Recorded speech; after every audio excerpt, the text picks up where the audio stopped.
Hello everybody, welcome back. Today we're taking a look at my daughter's goldfish tank here. Now as you can see, it's changed quite a bit since the last time we looked at this tank.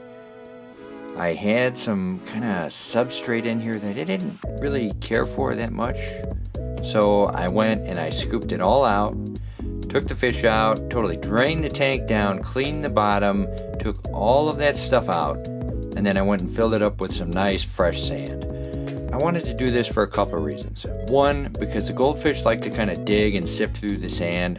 They'll pick some up in their mouth and kind of spurt it around just like what you saw there. The second reason I wanted to do it is to help keep the tank clean. So since the sand is so dense, any kind of fish waste or leftover food will sit on top of the sand and it's clearly visible. So I can go through and stir it up to get it up in the filter, or I can just stick my gravel vac in there and just suck it off the top of the sand.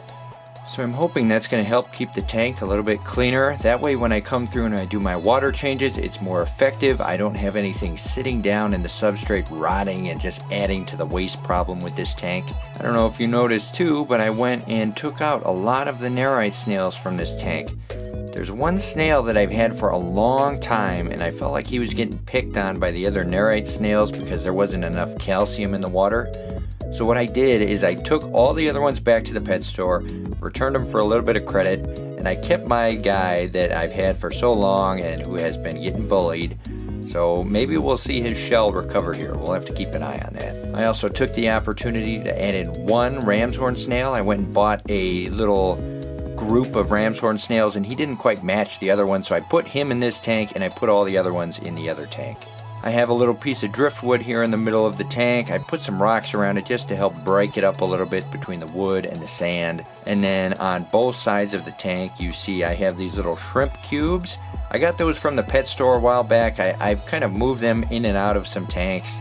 So I figured, you know what, I'm going to throw them in this tank. I'm going to put a little bit of moss underneath them. And the goal is over time that moss will kind of grow through the shrimp cubes, kind of like it is with that little dome. If you take a look here, that dome, it just has all of this moss growing through it and out of it. And over time, that's going to add a lot of extra room for the shrimp to hide. So I do still have some shrimp living in here.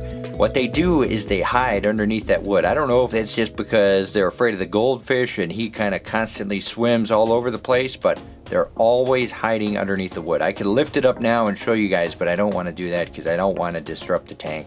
So yeah, we'll see. I'm constantly watching for babies. I want to see some shrimp at different stages of development in here, but so far I haven't. I've only seen the same few shrimp that I put in here a while back. At this point, I think I have like 3 in here. So we'll see. As the moss grows, that will give them more places to hide, and it will increase the chance of some babies to survive in here. So we'll have to keep an eye on this and see.